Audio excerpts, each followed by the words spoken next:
Pag ba dumalo at nag-participate sa worship service, sa praise and worship program, ay nag-true worship na nga. Yun na ba talaga? Yun. John 4:23, ang mga tunay na sumasamba sa Ama ay sasamba sa Kanya sa Espiritu at sa katotohanan, sapagkat ganyan ang uri ng pagsambang ninanais ng Ama. Sinabi yan ni Jesus sa babaeng Samaritana. True worshipers will worship the Father in spirit and in truth. The Father is looking for those who will worship Him that way. Ibig sabihin, hindi yun natatagpuan ng Ama, hindi yun nangyayari, kaya pinuna ni Jesus. Na sa kabila ng sobrang religiosity ng mga Samaritans, ng mga Jews, ng buong mundo, naghahanap ang Panginoon, ang Ama sa langit, ng true worship. Worship in spirit and truth. At yan ang ating tatangkaing pag-aralan. In spirit and truth, what could it really mean? Gabayan niyo po kami, Ama. Turuan, paliwanagan, nang sa gayon kami maakay tungo sa pagsambang espiritual ayon sa iyong kalooban na itinuro ng aming Panginoong Jesus. Kayo ang mangusap, kayo ang maging tagapagsalita, gabayan niyo po kami sa ngalan ng iyong anak na si Jesus. John 4:19-34, yung kinikilala nating kwento ng encounter of Jesus and the Samaritan woman at the well. Sinabi kay Jesus ng babae, Ginoo, palagay ko'y isa kang propeta. At nakarating ang babae yun sa conclusion matapos ang kanilang mahabang usapan. The woman opens up to Jesus' light. Sa simula ng kwento, medyo ethnocentric siya, medyo proud of her Samaritan heritage. Pero nung nakilala niya si Jesus ng mas malalim, sabi niya, palagay ko po'y isa kayong propeta. So, ibig sabihin lang noon, dahil propeta kayo, turuan niyo ako. I'm opening up my heart, teach me. Verse 20, sa pagpapatuloy ng babae, dito sa bundok na ito, meaning Mount Gerizim, na nasa Samaria, sumamba sa Diyos ang aming mga ninuno. Ngunit sinasabi niyo mga Hudyo na sa Jerusalem lamang dapat sambahin ng Diyos. So the woman raises a timeless issue, a contest between Samaria and Judah, between Mount Gerizim and Mount Zion in Jerusalem, between their temple in Samaria and the temple in Jerusalem. Na supposedly, iisang Diyos ang sinasamba, pero nagko-compete sila sa lugar pa lang at sa tamang venue. So in response, Jesus defines true worship. John 4. Sinabi naman ni Jesus, maniwala ka sa akin, darating ang panahon na sasambahin ninyo ang tunay na Ama. Tunay na is in parenthesis, I supplied it. Ang tunay na Ama, hindi na sa bundok na ito o sa Jerusalem. Hindi ninyo kilala ang inyong sinasamba. At itong usapan na ito, i-discuss natin sa part 1 na ang pamagate, in spirit and truth, what it is not. At hindi na natin uulitin yan. Available naman on video ang message kanina. Magandang reviewin nyo para mapagdugtong nyo itong dalawang mensahe. Bagamat mag-excursion tayo ng konti sa na-discuss kanina, pero konti lang. John 4, sinabi ni Jesus, maniwala ka sa akin, darating ang panahon na sasambahin ninyo ang tunay na Ama, hindi sa bundok na ito o sa Jerusalem. So this is a departure from tradition. Ang dami-daming dumadayo sa Jerusalem para sumamba doon. Tapos sasabihin ni Jesus, darating ang panahon, in fact dumating na nga na hindi na sa Jerusalem ang pagsamba. Hindi kailangan doon. In fact, hindi naman talaga kailangan doon kahit kailan. At ganun din, hindi rin sa Mount Gerizim, hindi sa anumang bundok, sa anong lugar, sa anong bansa. Sabi niya, hindi yan ang pagsambang hinahanap ng Ama. At kanya nga sinabi, ulitin natin, hindi nyo kilala ang inyong sinasamba. Abay, parang napakabigat na sampal yun. Because very worshipful ang bayan na ito. Tapos sasabihin ni Jesus, hindi nyo kilala ang sinasamba nyo. Actually, samba kayo ng samba, pero hindi nyo alam kung sino ang sinasamba nyo. Kung ano siya, hindi nyo kilala. This is a departure from the traditional object of worship na after all ay hindi naman pala nila kilala. Subalit dumarating na ang panahon at ngayon na nga, sabi ni Jesus, na mga tunay na sumasamba sa Ama ay sasamba sa Kanya sa Espiritu at sa katotohanan. Ibig sabihin sa ibang format, sa ibang form, sa ibang paraan, hindi gaya ng tradisyon. Itinutuwid ni Jesus ang pagsamba nila noon na tradisyonal. Ibig sabihin, hindi pala yun ang pagsambang ibig ng Ama. Kasi kung yun naman ang gusto ng Ama, bakit pa itutuwid ni Jesus? Bakit ba niya sasabing sa Espiritu at sa katotohanan? Ibig sabihin, ang pagsamba niyo ay hindi sa Espiritu at hindi sa katotohanan. Sapagkat ganyan ang uri ng pagsambang hinanais ng Ama, sabi ni Jesus.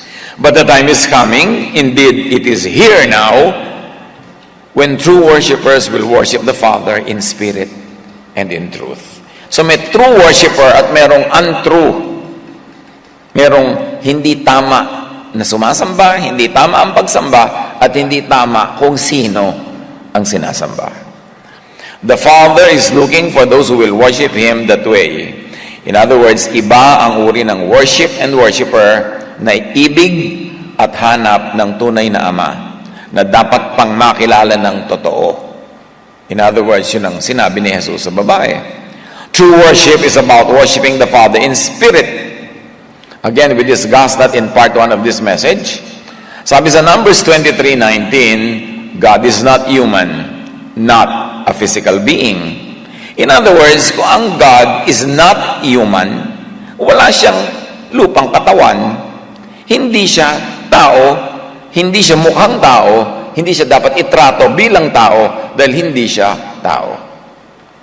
At yan ang isa sa mga oversimplification of religion, especially sa paggawa ng religious iconography, ng mga idols. Ginawa ang Diyos na tao, yung may muka, may mata, may buhok. Ginawa ang Diyos Ama na parang isang lolo na may puting buhok, na parang Santa Claus, bigyan ng mga regalo, isang indulgent grandfather. At Diyos na whimsical, maraming mood, bigla nilang nagagalit, biglang naghihiganti, biglang namamalo. Ginanon ang presentation tungkol sa Diyos. Kaya sabi ni Jesus, you don't know who you are worshiping. Hindi tama ang pagkakilala nyo. In fact, hindi nyo man lang kilala. Because God is not human, therefore God is not seen, heard, touched, and joined in physical ways. Hindi physical ang paraan ng paglapit sa Diyos. Hindi physical ang lugar na kinakalagyan ng Diyos, kaya magiging irrelevant yung mga temple, maging ang Jerusalem, maging ang Gershom, ang Samaria, kahit anong lugar. Kasi ang Diyos ay hindi tao na nasa isang lugar. Hindi siya kailangang hanapin sa isang lugar at hindi siya nakukulong sa isang lugar. True worship is about worshiping the Father in spirit, meaning not in the flesh, not in material, physical, sensual ways. Not by physically, materially visible, audible, and tangible means. E di 99.99% ng mga pag-worship ay hindi pala in spirit. Kasi very physical, very sensual. Philippians 3:3, for we worship by the Spirit of God, we put no confidence in human effort. So even worship is not a product of human effort. True worship is about worshiping the Father, not by set and formal programs that need material tools like locations, temples, buildings, artifacts, and other props. Not informal programs that need human leaders and mediators. True worship is about worshiping the Father in truth, not in falsehood, not in half-truths, not in religious drama. Kaya marami, nagkaroon pala sila ng emotional tripping, they got their fix, their emotion, napaluha, napaindak, napatawa, napaiyak, akala nag-worship na. Kasi ganoon ang nakasanayan natin, a sensual encounter with an almost physical God who could be reached in physical ways, through sound, through music, through dance, through color. All of that could become good steps towards worshiping if they could become stepping stones to get you to another dimension, to be able to really enter that sacred space of the divine. But all those programs and parts of those programs are not worship in themselves. They are not the end in themselves. True worship is about worshiping the true Father, the Most High, that Jesus said the Samaritans, and of course not even the Jews, really know. The time for true worship had come with Jesus and with that revelation of Jesus. Sadly, matapos magturo ang Panginoon, din na-develop ang religion, na-develop ang Christianity, na-develop ang kung ano-anong sekta, nag-backslide ang mga tao into the Jewish form of worship, into the Samaritan form of worship, na very location-centered, personality-centered, ritual-centered, materialistic kind of programs that people mistake for worship. The true Father seeks true spiritual worship. John 4:24, ang Diyos ay Espiritu, at ang mga sumasamba sa Kanya ay dapat siyang sambahin sa Espiritu at katotohanan. Paulit-ulitin natin ito for retention. For God is Spirit, so those who worship Him must worship in spirit and in truth. As we have said, God is not human, God is Spirit, therefore not physical, not material. Numbers 23:19, God is not human, God is not a human being. So, kung ang Diyos ay hindi tao, hindi physical, anong iisipin natin? Paano tayo lalapit? Alam natin exactly what God is not. Hindi human, hindi physical. And so we will attempt at defining God in non-human, non-material terms. Imagine, think of the divine as spirit.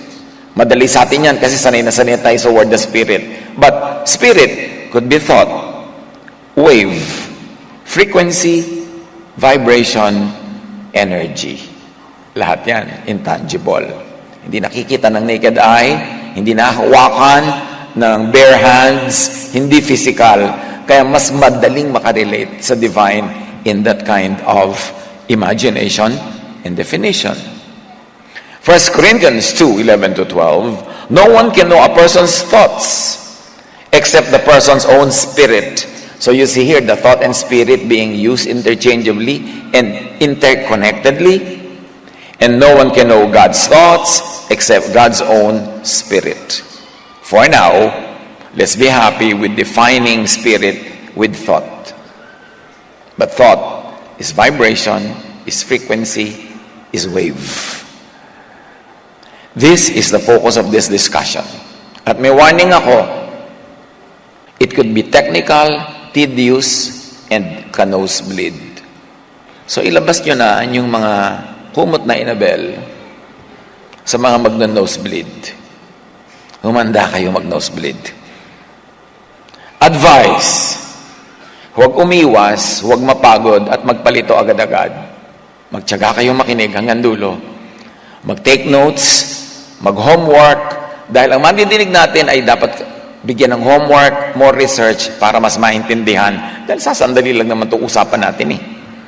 And promise, maraming bago matutuklasan, malalaman, o mas mapag-iisipan.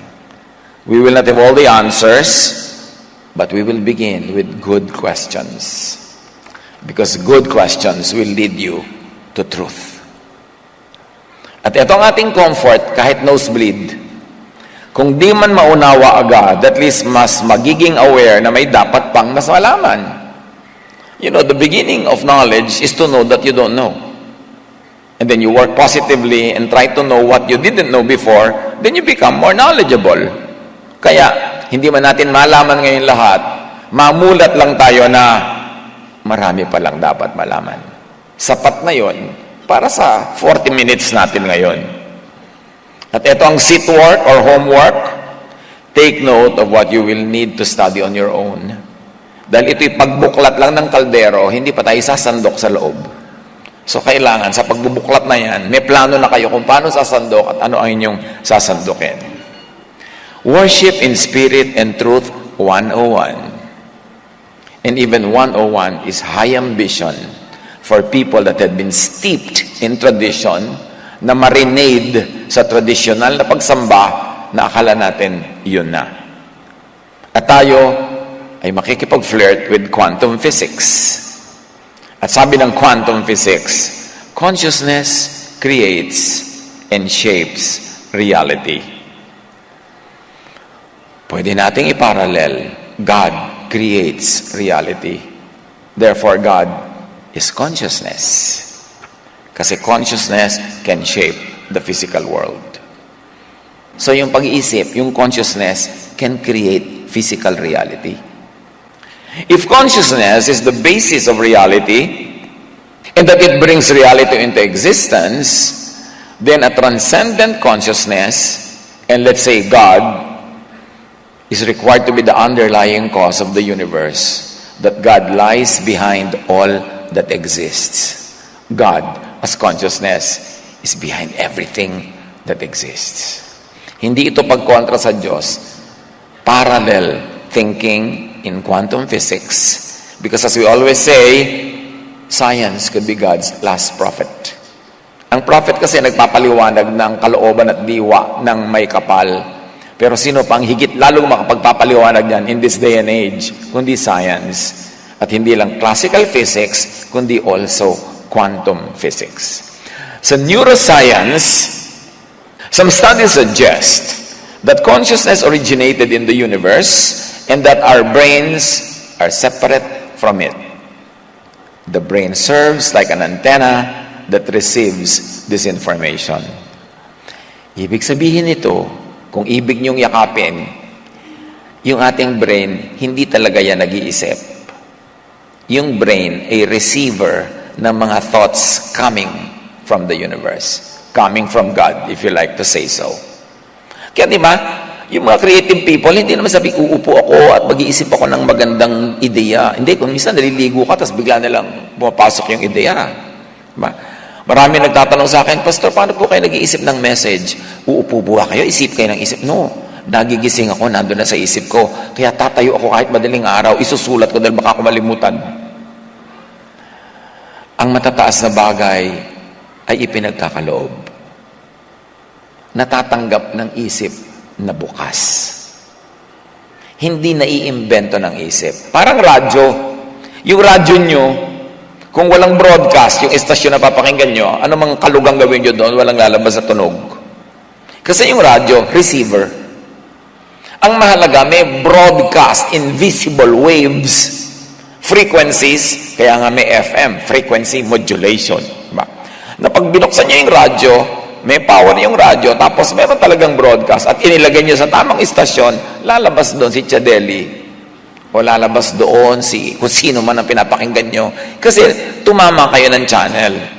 So, ganin din yung mga energies, impulses coming from the divine. Dapat yung isip nyo nakatune in para matanggap niya.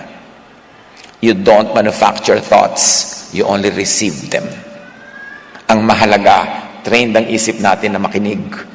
Trained na sumala kasi marami ring noise at saka static. Kailangan marunong kang mag-focus. Set your minds on things above, sabi ng Colossians 3:2, not on earthly things. If you want to understand the divine, transcend the physical world, enter the divine space of vibration, of frequency, of waves, of energy. Kasi yun ang closest scientific things that we can equate with the God of religion of the Bible. If you want to receive truth, let your brain tune in to God. Tulad ng radyo. Let your radio receiver take and receive the signals. 1 Corinthians 2:11, for who knows a person's thoughts except their own spirit with them? In the same way, no one knows the thoughts of God except the Spirit of God. Finding God in quantum. When we identify with these vibrations, we identify with God, the source of them all. God can only be comprehended through positive feelings, intuitions, and high vibration mental activity. And setting this by growing through the Higgs field is our responsibility within the free will of our individual manifestations. It's a mouthful. I'm quoting it direct. At nandiyan yung source. Picturean nyo, i-note nyo kung gusto nyo yung pag-aralan at sundan pa yung ideya na yan. Our brains have a specific resonance that when turned with God frequency creates a symphony of spiritual awakening. The God frequency, these are scientific papers and studies. God and the Holy Spirit have certain vibrations. You have certain vibrations, and everything around you has certain vibrations. If we align our vibrations to God's, amazing things begin to happen. Sabi na naman yan ng source. I always put the source para pwede niyong puntahan, saliksikin, pag-aralan pa. Balik sa John 4. Sabi ni Jesus, for God is spirit, so those who worship Him must worship in spirit. Ibig sabihin, not human, not physical, not material ways. Worship in thought wave, in frequency, in vibration, and energy. Each of those words, mga kapatid, i-google nyo, i-word search nyo, at marami tayong makikita. So imagine, equate worship and prayer with quantum. In fact, we have discussed already yung prayer being equated sa quantum physics is tunneling and observation. I'm giving these words para nyo ma-research, para nyo mapag-aralan lahat. I will not go through the tedious process of defining everything kasi walang nararating ang discussion natin, hahaba. So these are just clues. Ano pa ang pwede pag-aralan? Kasi nga, bakit tayo nag-aaral ng ganito? Hindi na tayo makontento sa dati. Sabi kasi ni Jesus, you don't know who you worship. Our Father seeks to be worshipped in spirit and in truth. Ibig sabihin, hindi the way the people had been worshiping, kundi sa ibang way. Kaya dapat tayong maghanap. Ano ba yung possible ways na yon? According to science, everything is connected. Energy is eternal, and consciousness is dynamic. What conclusion can be made from here? That prayer has real power. When done in spirit and in truth. Maraming prayer, mechanical lang, rote lang, memoryado lang, drama lang, at kumisan, performance pa. Hindi yun ang prayer na effective. The prayer that is done in spirit and in truth. One thing we have to realize, science tells us, is that you are quantum entangled with God. Meron talaga tayong connection with God. Ang creation ay may connection with the Creator. We are connected by an unseen field that can manifest the will of God through prayer. Prayer na hindi ikaw ang umiimbento, kundi prayer that ipinagpe-pray para sa'yo ng Holy Spirit. Sabi sa Romans 8:26 to 27, and the Holy Spirit helps us in our weakness. For example, we do not know what God wants us to pray for. But the Holy Spirit prays for us with groanings that cannot be expressed in words. And the Father who knows our hearts knows what the Spirit is saying, for the Spirit pleads for us believers in harmony with God's own will. Said another way, in other versions, we do not know how to pray as we ought, but the Spirit prays for us with intercedings that are too deep for human words. Mantakan nyo yun. Sabi nito, you don't know what to pray for. Hindi mo alam kung ano talaga ang gustong message na ibigay sa'yo ng Diyos. Hindi mo alam kung ano talaga ang gustong ibigay sa'yo ng Diyos. So, dahil hindi mo alam, yung Holy Spirit that is in you, prays in your behalf. At ang prayer ng Holy Spirit are groanings, mga hikbi, mga daing, mga tunog na hindi kayang sabihin ng salita ng tao. Napaka-spiritual. Yun ang prayer na hindi ka pala nagpe-pray for your Holy Spirit. Napaka-powerful. Napansin nyo na ba na ang dami-dami yung prayer, nakalista pa lang yung pinagpe-pray ganyan, tapos wala naman nangyayari, hindi naman nagaganap. Kasi ikaw lang pala yung may gusto, hindi naman yun ang gusto ng Diyos para sa'yo. So, true prayer is prayer in accordance with God's will, not with your will. Kaya not my will, but yours. But how will you know God's will? Sabi nga nitong Romans, hindi mo alam. So, dapat, dinadala mo yung sarili mo sa estado na pwedeng makiniig sa iyo ang Espiritu at in your behalf, yung Espiritu ng Diyos na ibinigay sa iyo at nananahan sa puso mo because you are the temple of the Holy Spirit, ang siyang manalangin para sa iyo. Mahiwaga. But it sounds sensible.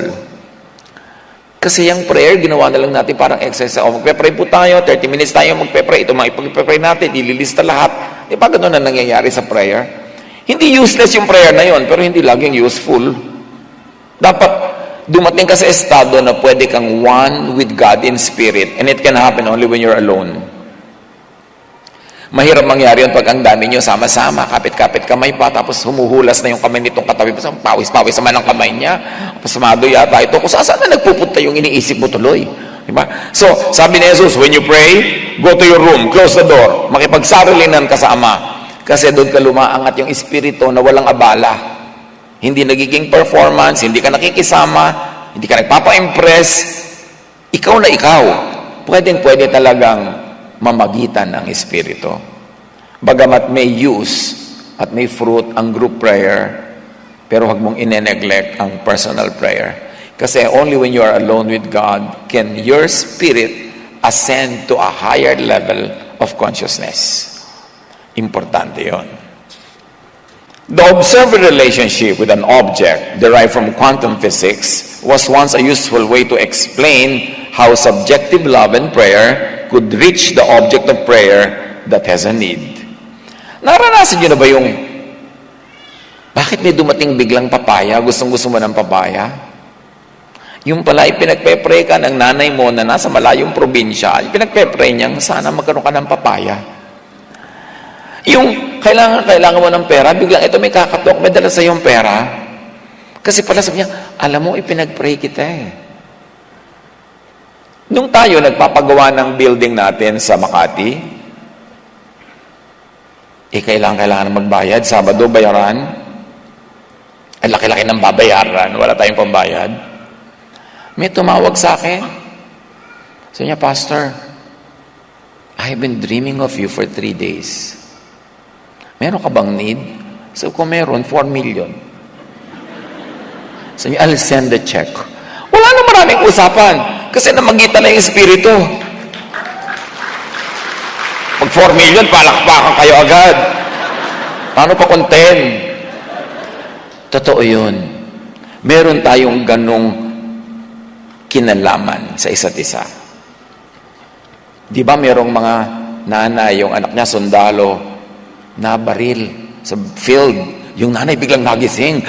Nabaril ang anak ko. May nangyari sa anak ko. Kasi meron tayong ganung spiritual connection. Lalo sa mga mahal natin at nagmamahal sa atin. Mahal tayo ng Diyos. Di may connection. Alam na alam ng Diyos yung ating kalagayan ang nangyayari sa atin. Ang kailangan lang i-open natin yung sarili natin para madinig natin yung guidance niya. Huwag tayong makialam. At gawin natin talagang spiritual yung approach. Kaya mayroong mental telepathy na tinatawag nila na minamasama ng mga conservative religious people. Kasi pag nagmamahalan kayo, nagkakaintindihan kayo, may connection kayo na hindi physical. Kasi tayo naman ay hindi physical eh. We have the Spirit of God in us. Trapped in this body. Itong body ang limitasyon.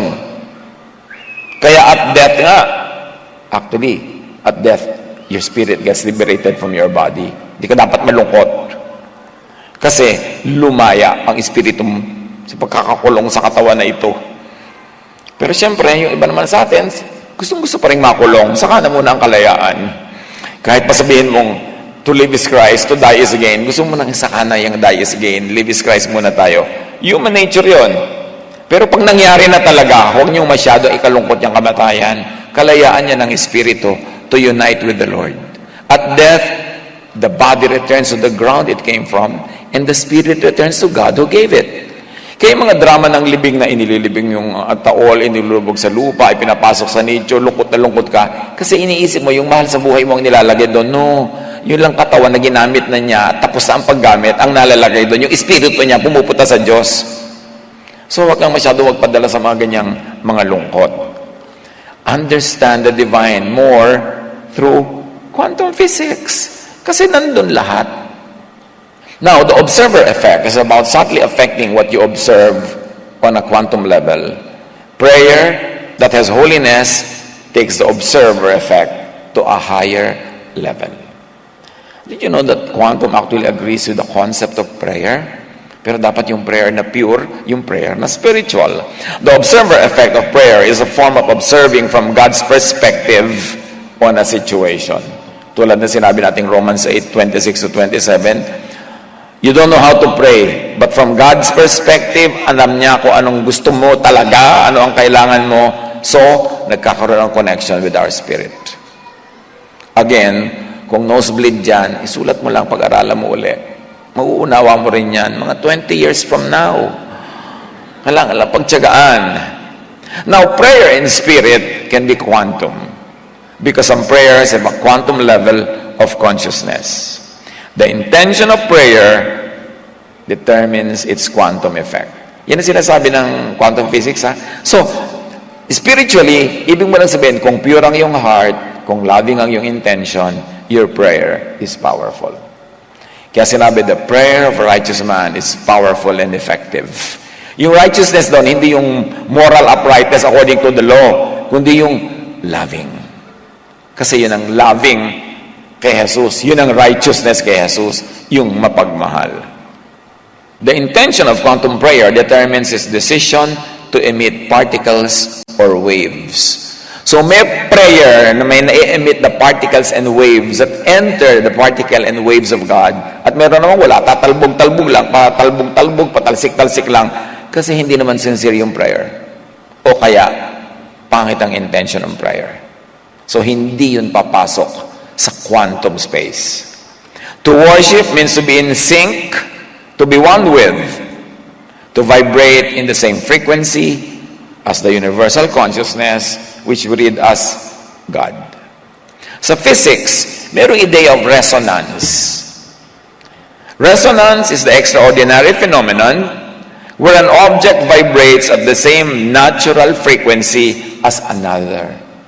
Yung parang sinasabi nating, magkapareho ng tibok ang ating dibdib. Magkaisang loob tayo. Pareho tayo ng nilulunggati. Pareho tayo ng gusto. Pareho tayo ng style. Kaya sabi nyo, magka-vibes tayo, no? Vibration yun eh. Kasi ang tao, may vibration. Kaya may taong ka-vibes mo. Meron man, pagpasok, talsik ka na kasi makakontra yung vibes nyo. Yung sabi mo, ba't wala namang ginagawa itong babaeng to? Inis na inis ako sa kanya. Kasi magkaiba yung vibration nyo eh. Pero meron namang hulog na hulog ang loob ko sa kanya. Pagpasok pa lang niya sa loob. Paglabas ng pito, miss ko na siya agad. Meron nga, nakita mo pa lang, love ko na siya. Kasi may vibration. That level is very common to us. But take it to another level of frequency, of waves. Kasi magkakamag-anak lang naman yan. John 14:20, you will know that I am in my Father, and you are in me, and I am in you. Can you imagine sinabi ni Jesus sa John 14:20? Sabi niya, you will know that I am in my Father, and I am in you, and you are in me. Which means, you are also in the Father. Because if I am in the Father, sabi ni Jesus, and I am in you, and you are in me, therefore, through me, you are also in the Father. So, iisa tayo. We are in oneness with the Creator. You, too, are in the Father, and the Father is in you. We are one. We resonate as one. Kaya itong resonation, meron tayong maiksing mga visual aid tungkol dyan. Yan, nagre-resonate. Actually, pag pareho kayo ng vibration, when one resonates, the other resonates also, kahit magkalayo. Maobserbahan nyo yan.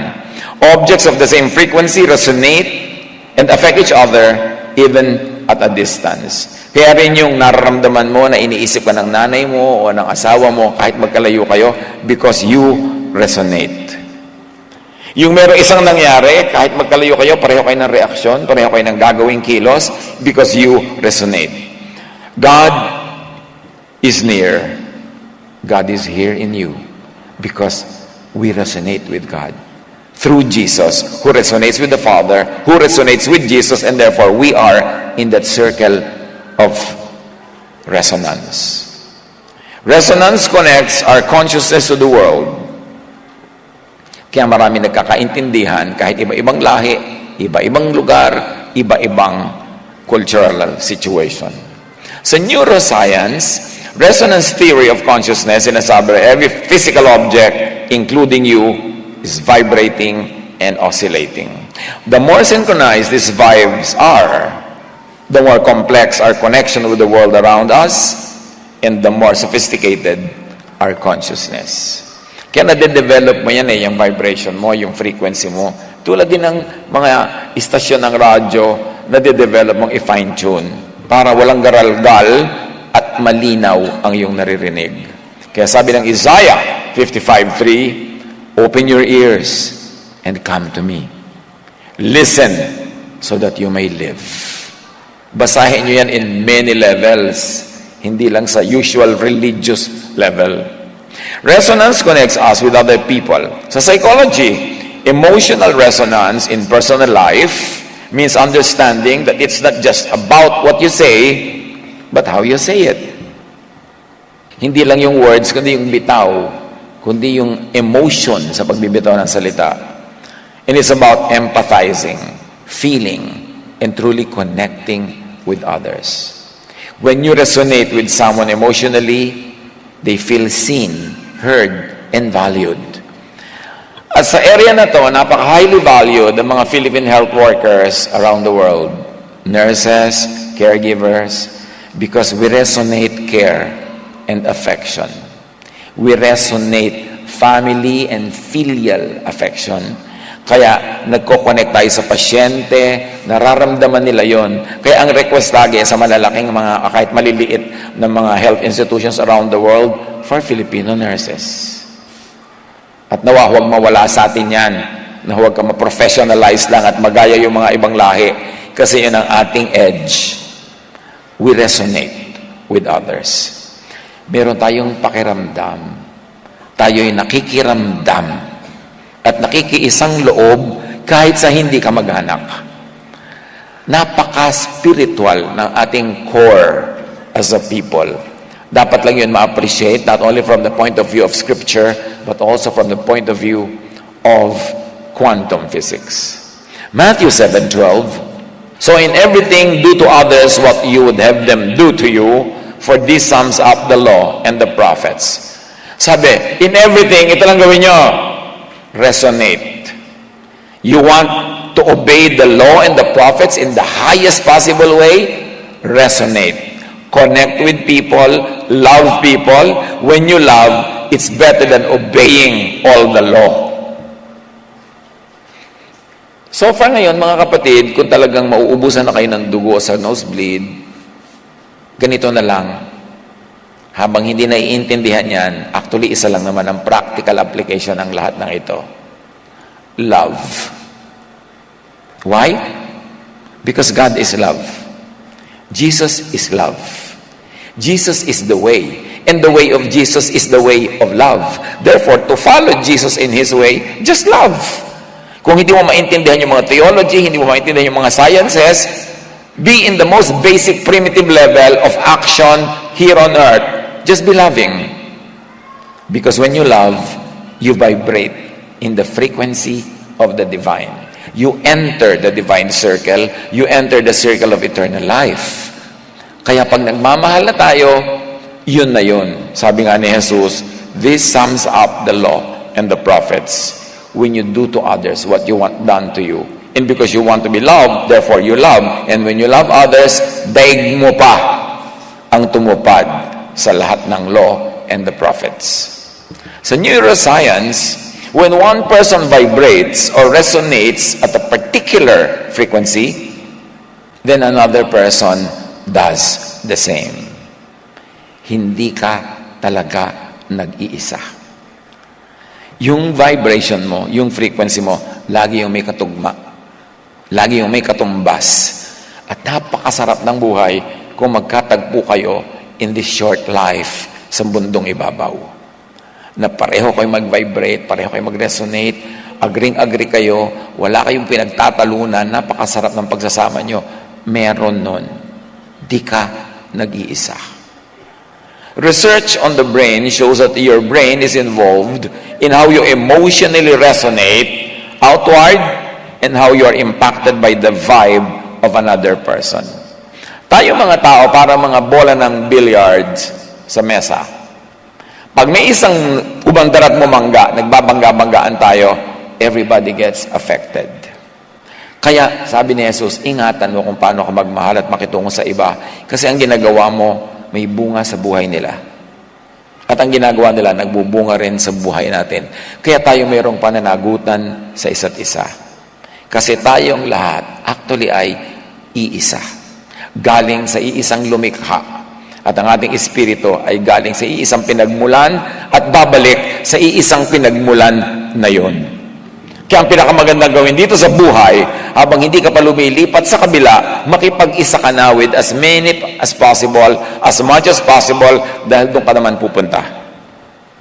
Pag-practice na yan. Specialized cells called mirror neurons become activated not just when we act, but when we see another person acting the same way as we.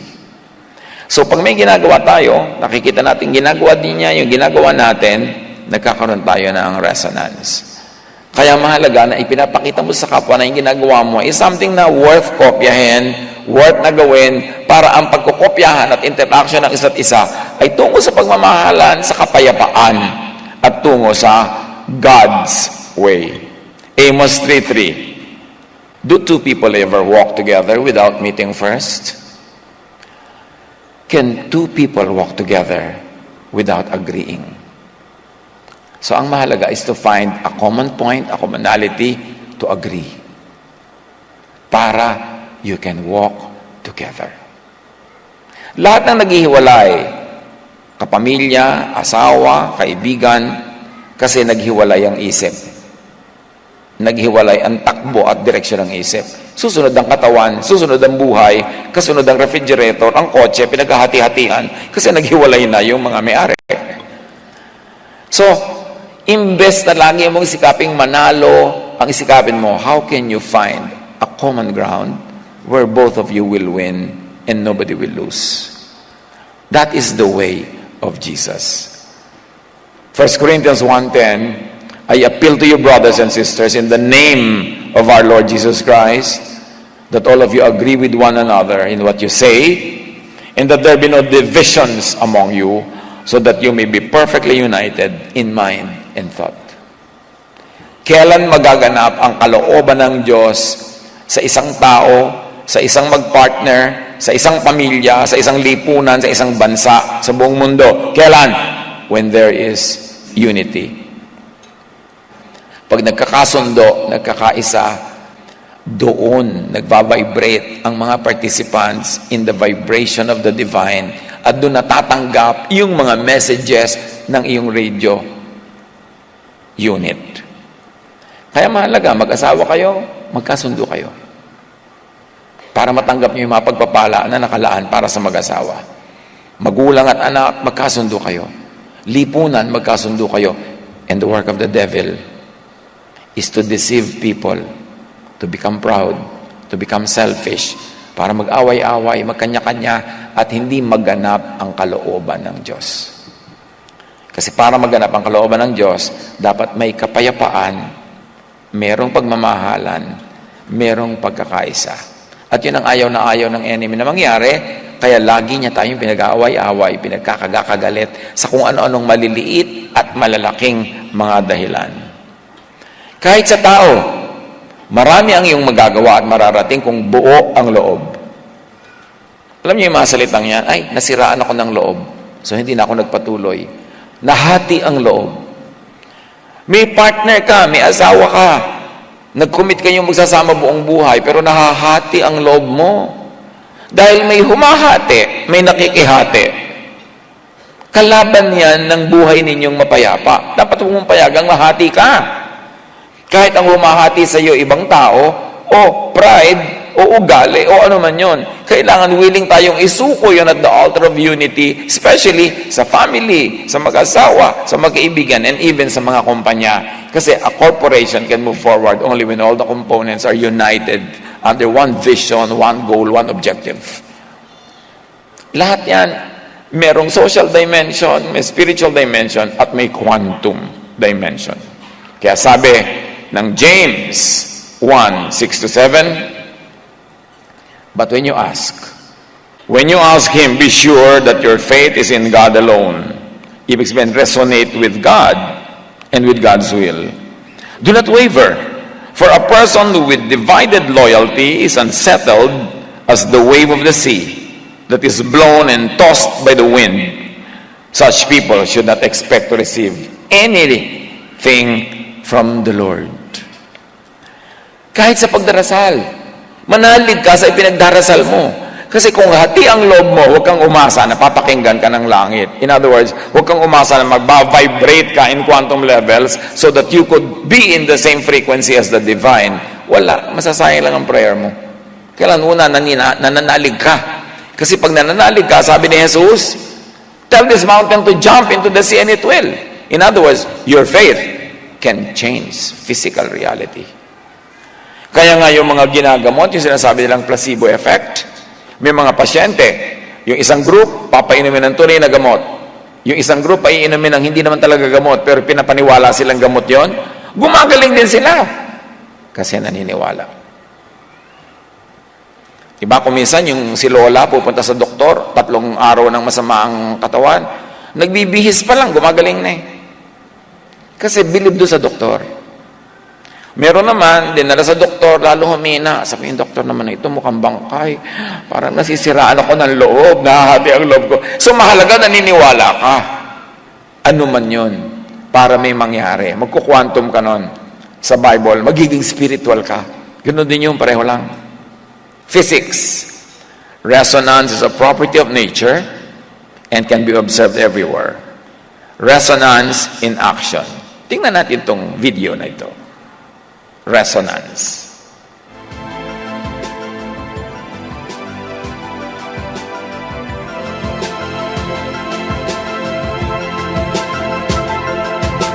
Hindi yan mga parol sa Pampanga, ha?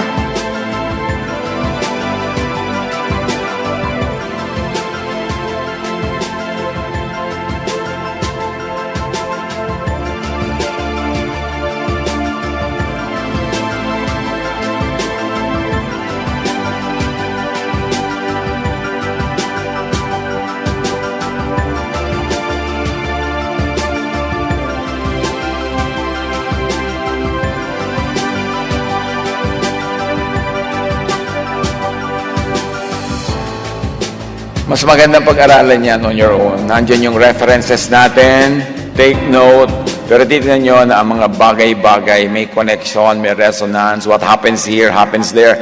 At sa Bible, sinasabi, as above, so below. Yung kung ano ang nasa langit, siyang nasa lupa. Lahat yan are talking about the same things. So back to John 4. Sabi ni Jesus, for God is spirit, and those who worship must worship in truth. Resonance influences our thoughts and actions. Sa psychology, thoughts in and of themselves have no power. It's only when we actively invest our attention into them that they begin to seem real. And when we engage with specific thoughts, we begin to feel the emotions that were triggered by these thoughts. We enter a new emotional state, which then influences how we act. Napaka-organized ng pangyayari pagka tinitingnan natin isa-isa, step by step.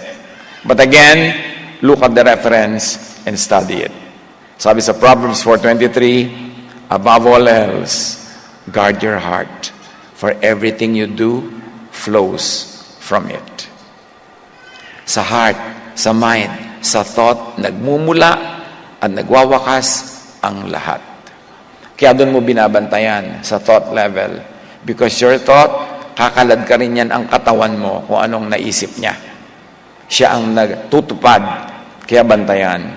John 4:25-30. The woman said, I know the Messiah is coming, the one who is called Christ. When he comes, he will explain everything to us. And Jesus told her, I am the one speaking to you. Sabi ng babae, darating naman yung talaga magtuturo, yung ililigtas kami, ganyan-ganyan. Sabi niya, Jesus, ako na yun. Dumating na. So makinig ka. Nag-usap sila, marami sila na pag-usapan. Iniwan ng babae ang kanyang banga, bumalik sa bayan at sinabi sa mga taga roon, hali kayo, tingnan ninyo ang taong nagsabi sa akin ng lahat ng ginawa ko. Siya na kaya ang Kristo?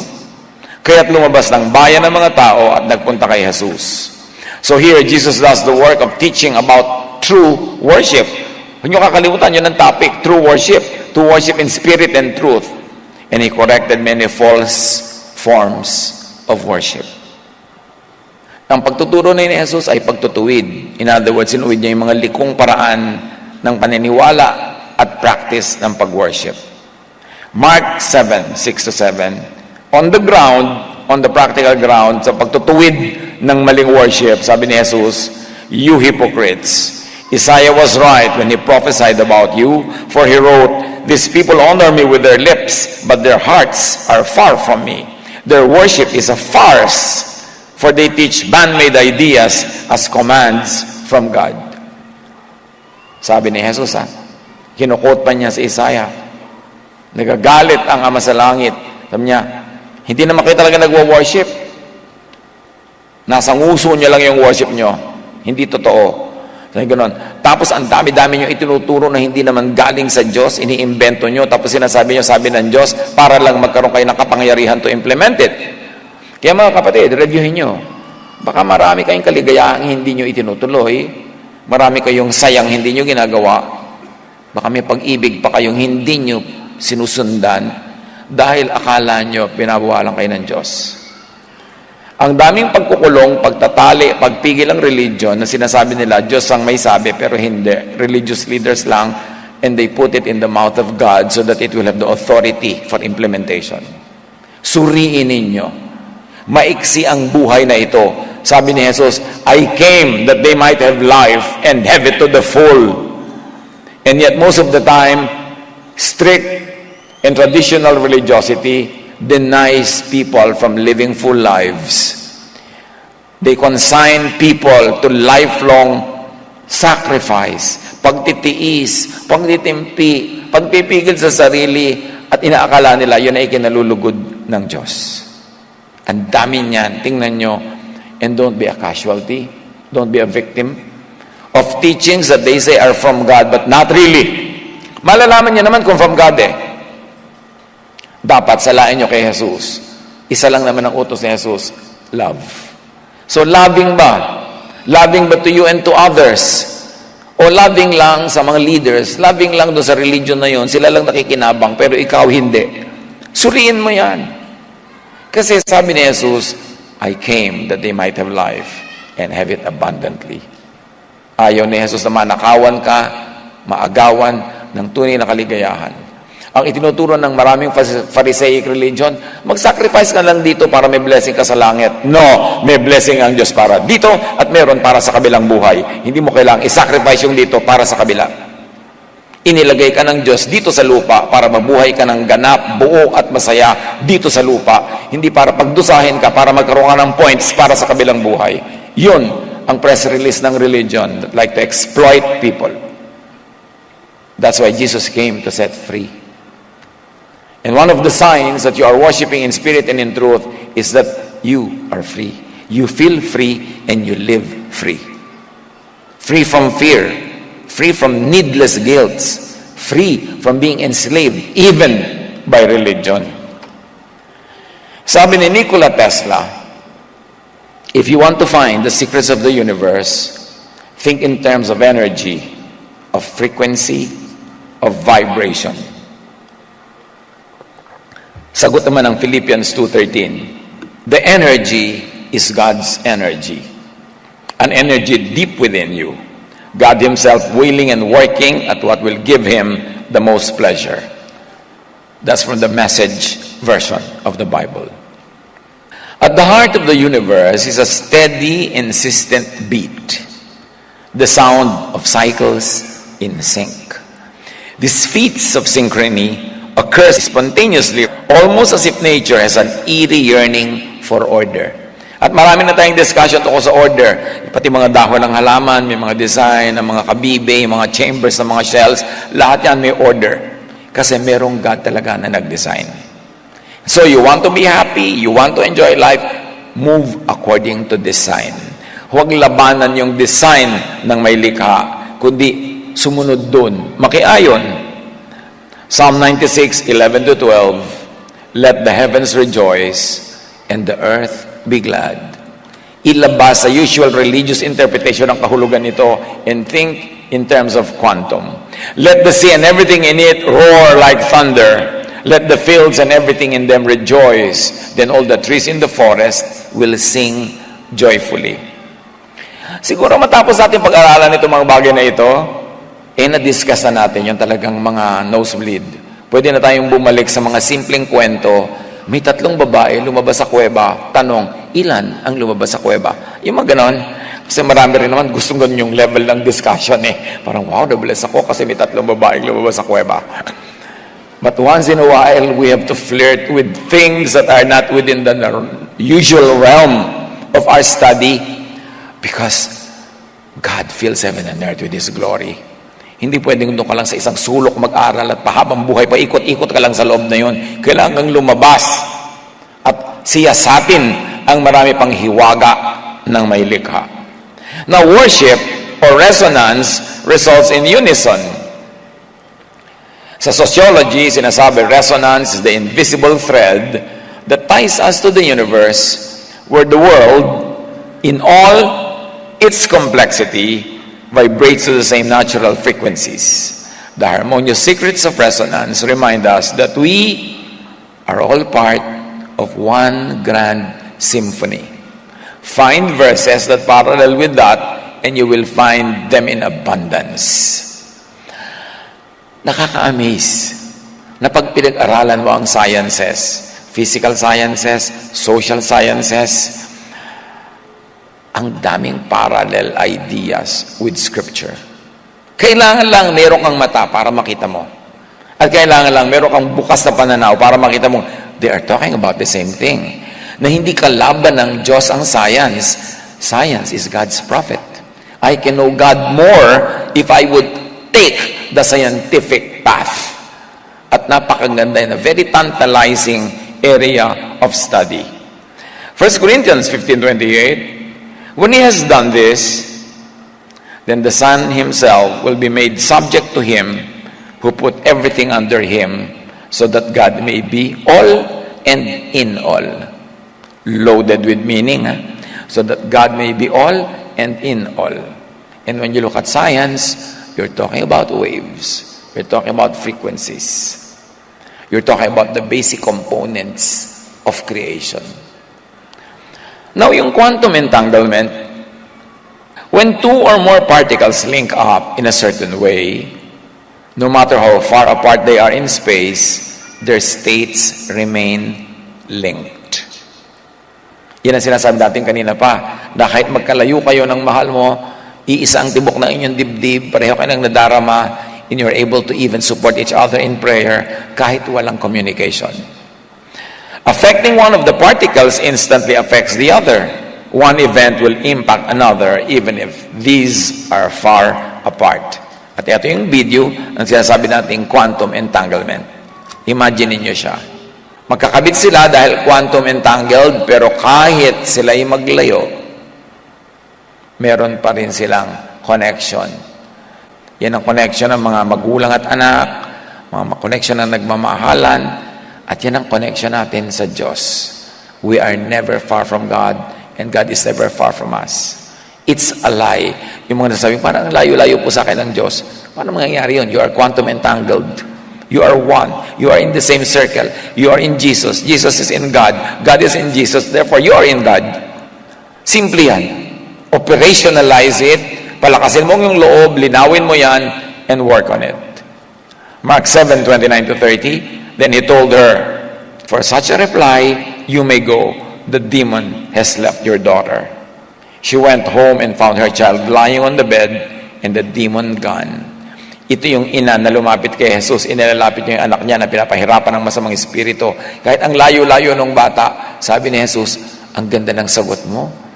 I mean, it's really spiritual, it's really truthful, it's so powerful. Umuwi ka na, gumaling na yung anak mo. Pag uwi niya, galing na nga. Quantum entanglement yun. And the entanglement was between Jesus and the child, which emanated from an entanglement between the mother and the child. But the mother also got entangled with Jesus, so the child got entangled with Jesus through the mother, kaya gumaling siya kahit wala siya doon sa lugar na yon. At ganun din ang relationship natin sa God, our Father in heaven. We're entangled to God, our Creator, through Jesus. Kasi entangled tayo sa Kanya. Matthew 8:13, then Jesus said to the centurion, go, let it be done just as you believed it would. And his servant was healed at that moment. Ito yung officer na pupunta kay Jesus, gusto niyang mapagaling yung kanyang tauhan na nasa bahay niya. Sabi ni Jesus, grabe ang faith mo. You are doing this in truth, in spirit. Totoo pure, powerful. Umuwi ka, galing na yung tauhan mo. At pag uwi niya, galing na nga. What about healing and limbic resonance? Limbic resonance is the idea that the capacity for sharing deep emotional states arises from the limbic system of the brain. So merong parts of brain natin na responsible for such kind of powerful spiritual connections. Dapat yun ma-identify at dapat yun ma-develop. It refers to the capacity for empathy and non-verbal connection that is present in mammals. And that forms the basis of our social connections as well as the foundation for various modes of therapy and healing. Kaya merong humihilot sa iyo, may nagte-therapy sa iyo na yung mga parts of your brain connect to each other and power and energy and healing transfers to you. Kaya mahalaga mga kapatid, kung kayo therapist, dibdibin ninyo na yung hinihilot nyo o yung hinaalagaan nyo, nurse kayo, doktor kayo, yung nagpapagamot sa inyo, mahalin nyo sila from the heart. Para yung pagmamahal ng Diyos na nasa inyo, tumulay patungo sa Kanya at mapagaling siya. Meron naman kasi, magaling ka, nung hinilot ka niya, lalo ka nagkasakit. Napaka-negative ng energy. Nakikita niyo ba kayo minsan may nagmamanicure sa inyo nakasimangot, nakaganyan na halos imbes mamanicure ka na, murder cure ka na? Negative! Remember, every person you touch, kung may bumibili sa inyo, tindera kayo, may ginagawa kayong damit para sa isang kliyente, lahat yan may connection tayo. So gawin nyo in love. Do everything in love and be the instrument of God while you are ministering to that person. Because sabi nga ng kanta, we may never love like this again. Makikita pa ba kayo uli? Magme-minister ka pa ba sa kanya ulit? Hindi mo sure. So this is your chance. Do it. At sabi ni Jesus, whatever you do to the least of this, you do to me. So, minahal mo siya, inalagaan mo siya in a non-emotional way. Kasi client siya, pinakain mo ng gusto. Waiter ka, sidilbihan mo ng mabuti. Cook ka, nagluto ka ng maganda. You are ministering to the person, therefore you are ministering to Jesus. And how can you prevent God's powerful blessing to flow into your life? Maraming mga tao, hindi dumadaloy ang pagpapala sa kanila kasi sila mismo ang bara. Nagtatrabaho, wala sa loob. Makapagtrabaho lang. Apply ng apply. Nung natanggap, puro lakwatsa. Tindera ka, utang na loob, magtinda ka, huwag kang sumubsob sa cellphone. Yung may tao, ang tingin mo tuloy, abala. May tumitingin na, gaganyan-ganyan ka pa. Binabayaran ka para huwag ganun. Umalis na tuloy, lumipat sa kabila. Pinagtitiwalaan ka ng employer mo, gawin mo with love ang iyong work. Kahit hindi niya makita, kahit hindi ka bigyan ng umento, hindi ka bigyan ng award, nakikita yun ng Diyos. At sino ang makakapigil sa Diyos na pagpalain ka kung pagpapala ka rin sa iba. Alam niyo kung sinong gustong pagpalain ng Diyos? Yung pag binigyan niya ng pagpapala, maraming ibang nakikinabang. Yung maraming ibang nabibigyan din. Binigyan kita ng galing na maghilot, pero hinihilot mo talagang minamahal mo, hinihilot mo, gumagaling. Di lalo kitang pagagalingin kung ako yung Diyos. Huwag sayangin ang mga ibinibigay sa atin ng Diyos sa pagkakataon to connect with people because you don't burn the bridge over which you too must pass. And if this is a bridge to bless that person, you will also need to cross that bridge to get God's blessing. What goes around, comes around. What comes around, goes around. Kung anong binibigay mo, yun ang bumabalik sa'yo. Lahat yan, sinasabi ng quantum at sinasabi ng scripture. Romans 12:15, kaya naman, rejoice with those who rejoice. Mourn with those who mourn. Masaya sila, may accomplishment. Makisaya ka. Huwag ka mainis, huwag ka mainggit. Makisaya ka. And soon enough, yung kasiyahan na yon, lilipat din sa'yo kung wala pa. 1 Peter 3:8, finally, all of you, be like-minded, be sympathetic, love one another. In other words, resonate. Be compassionate and humble. Can you imagine that you will find in Scripture all the teachings of quantum? Well-being and positivity resonance. Kung napapagod kayong makinig, mas napapagod ako magsalita, so magtiyaga kayo. Sa socio-psychology, positivity resonance is a type of interpersonal connection characterized by shared positivity, mutual care and concern, and behavioral and biological synchrony. Perceived positivity resonance is hypothesized to be associated with well-being. All of these have references. You know why I say these things? I read these things and I put the reference because I really like you to study them and parallel them with verses, with scripture. At bubukas ang napakalaking kaliwanagan na makikita natin that indeed God is everywhere, even in the sciences, especially in the sciences. Ephesians 4:32, be kind and compassionate to one another, forgiving each other, just as in Christ, God forgave you. Inulit ng Galatians 6:2, carry each other's burdens, and in this way you will fulfill the law of Christ. Gusto mong sundin ang utos ni Jesus? Makituwang sa mga nabibigatan, tulungan ang nangangailangan, mahalin ang dapat mahalin, pakainin ang nagugutom, dalawin ang nag-iisa't nangungulila. Gagawin mo kung ano ipinapagawa ni Jesus. Therefore, magpa-flow into you the divine energy, the divine wave, and you will be in the circle of the divine. Empathy and perceptual motor resonance. Mga technical terms, no? So sana nino-notes nyo yan. 1 Corinthians 12:26, if one part suffers, every part suffers with it. If one part is honored, every part rejoices with it. So you resonate, you agree with yourself, with your family, with society, with the nation, and with the world.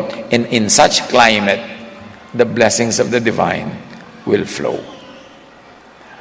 Colossians 3:12, therefore, as God's chosen people, holy and dearly loved, clothe yourselves with compassion, kindness, humility, gentleness, and patience.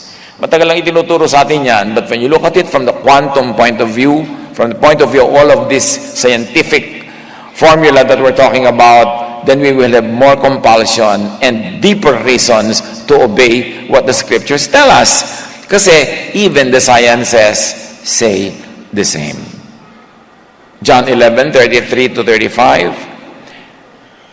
When Jesus saw her weeping, and the Jews had come along with her also weeping, he was deeply moved in spirit and troubled.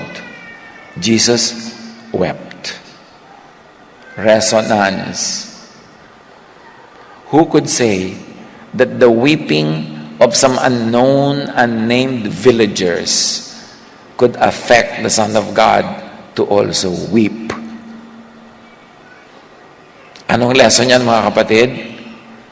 Our emotions, our feelings also affect the emotions of feelings of Jesus.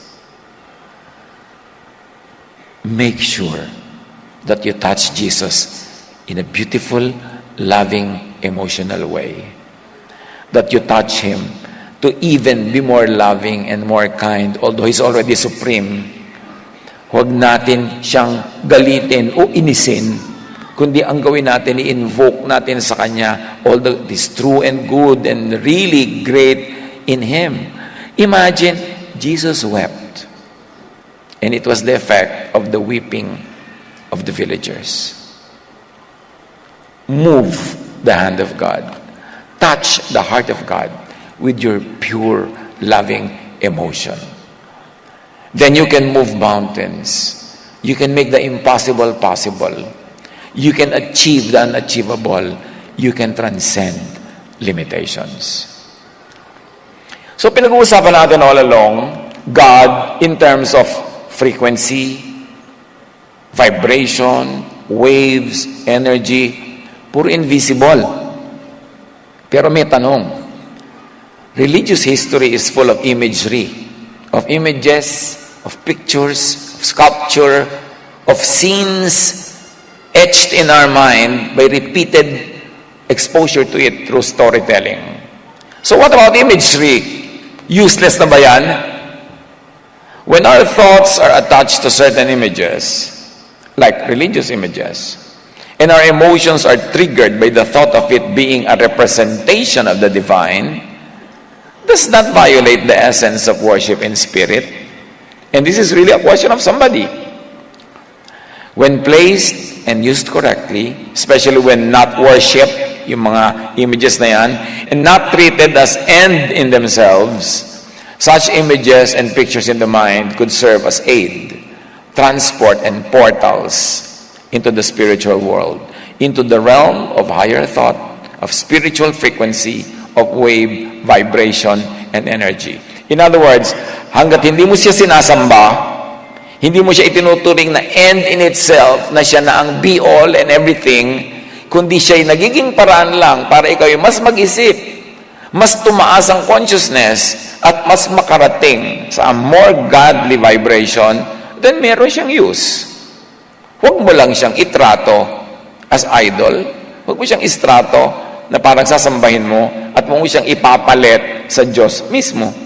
Pwede siyang entry point lang na natitrigger ka pag nakikita mo yan. And then, the trigger should lead you to a higher level of consciousness where you become one with the divine. Acts 17:23-25, Paul stood in the middle of the court and said, "Men of Athens, I see that you're very religious. As I was going through your city and looking closely at the objects you worship, I noticed an altar with this written on it, to an unknown God.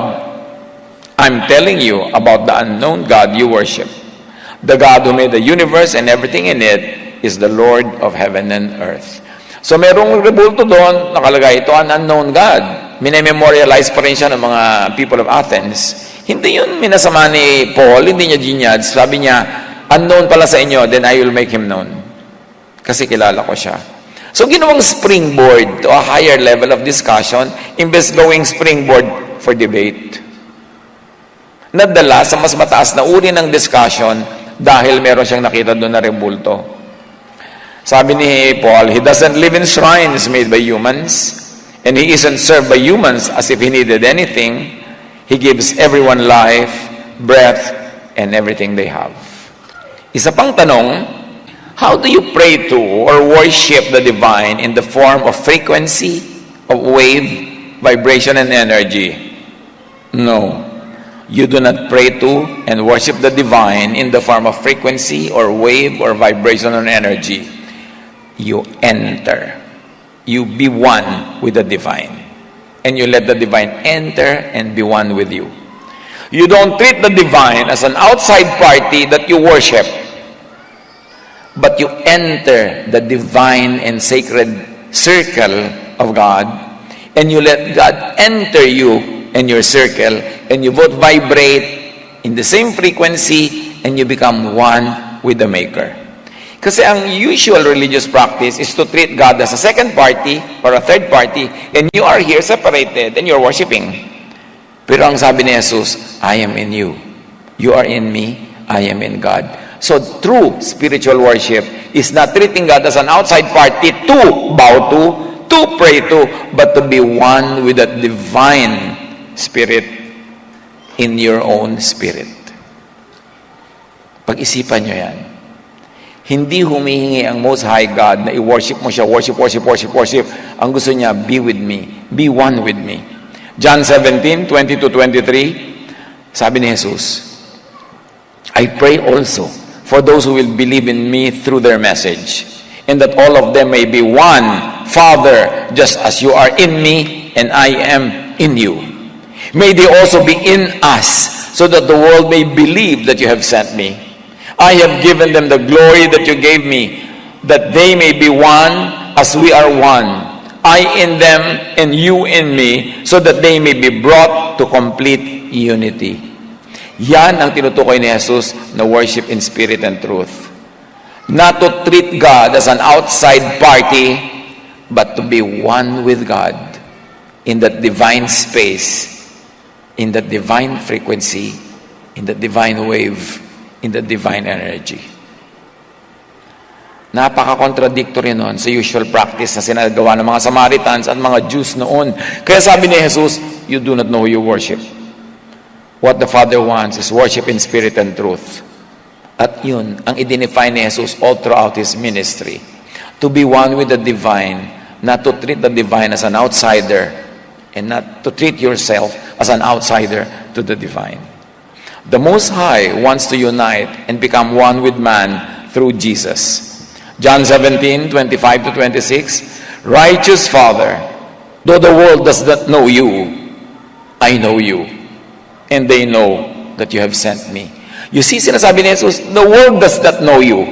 Itatanong mo, you mean these people have always had religion, temples, prayers, sacrifices, they don't know God? Sabi ni Jesus, the world does not know you, but I know you, and they know that you sent me.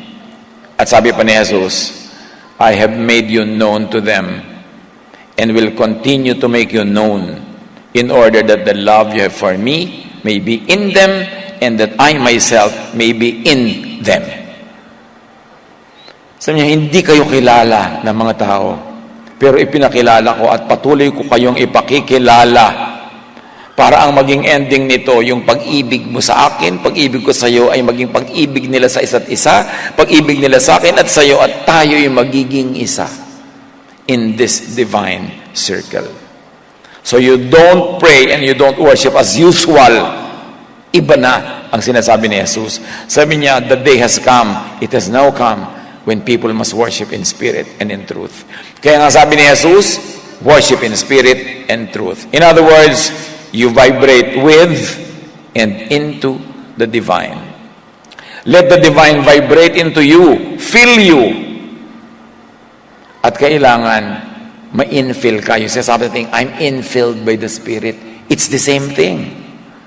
Except that kauulit natin in religious terms, nagasgas na, parang wala nang meaning.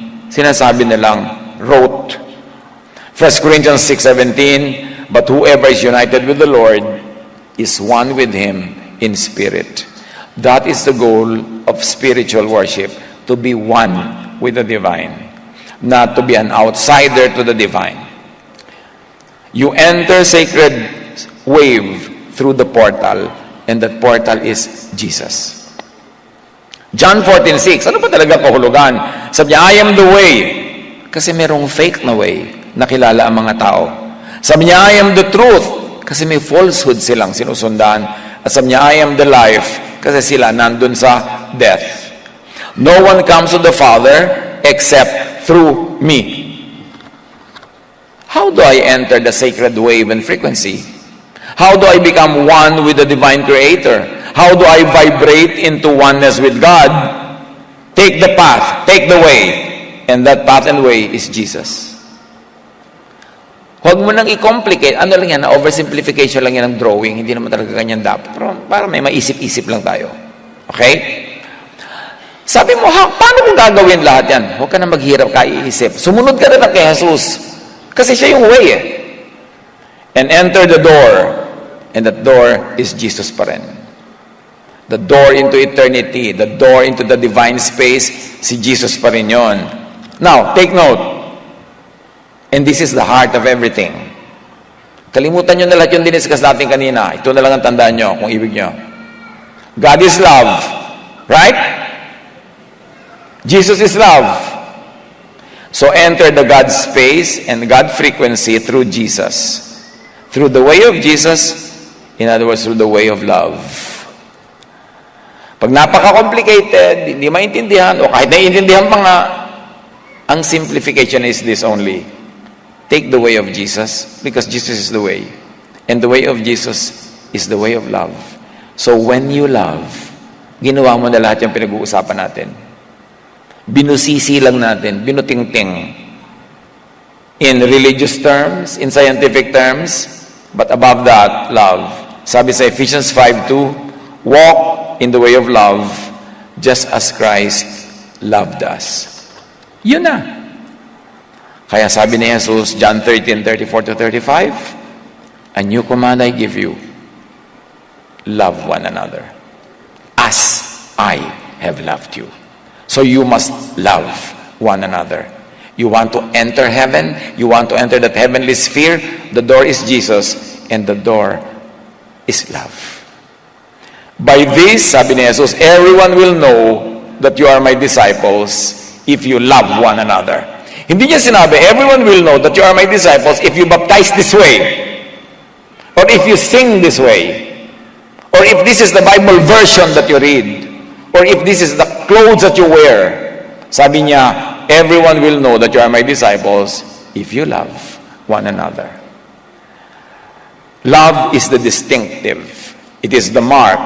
It is the proof that you are in the God circle. Kaya nga sabi, what if I cannot yet understand the high and higher love frequency as my spirituality is still in ordinary or low frequency? Paano ko ba mararating yan? What if I am not that spiritual yet to understand and operational the God, Jesus, love frequency? Paano kung masyadong complex sa akin yan, masyadong nosebleed? Love na lang. Love in practical ways. Be loving. Yun na rin yun. Ibang phase, ibang level lang nga, but it's in the same realm. 1 John 4:11-12. Dear friends, since God so loved us, we also ought to love one another. No one has ever seen God, but if we love one another, God lives in us and His love is made complete in us. Love is high religion. Sabi ko na, hindi nyo nakikita ang Diyos. Pero kung nagmamahalan kayo, nakikita na nasa inyo ang Diyos. Nananahan sa inyo ang Diyos. Kaya may eternal life kayo. Paano kayo mamamatay? Dadalhin nyo ang God who is already in you? Dadalhin nyo sa death? No. When your body dies, it is the God in you that will bring you to eternal life. And the way to that life is not kung ano-anong theology, not religious membership, but love. Kaya, love na lang. Huwag na kayong magpagulo kung ano-ano mga theology dyan. Love na lang. So, kalibutan nyo lahat ang sinabi ko kanina. 1 Corinthians 13:13, and now, these three remain, faith, hope, and love. But the greatest of this is love. Mga kapatid, love na lang.